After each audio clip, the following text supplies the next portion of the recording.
எல்லாருமே சொல்லுவாங்க படித்தா முன்னேறிடலாம் அப்படின்னு. ஒரு கவிதை ஒன்று படித்தேன், உழைத்தால் முன்னேறலாம். சும்மா காட்டியும் சொல்லிட்டு போயிட்டாங்க உழைத்தா முன்னேறலான்னு.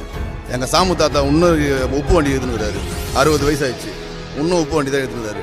எதிர் விட்டு டேவிட் என்ன இன்னும் ஆட்டோ ஓட்டினுறாரு, 80 வயசு ஆயிடுச்சு, இன்னும் ஆட்டோ தான் ஓட்டினுறாரு. உழைத்தால் முன்னேறலாம், அதெல்லாம் பொய். அறிவால் உழைத்தால் முன்னேறலாம், அதான் உண்மை.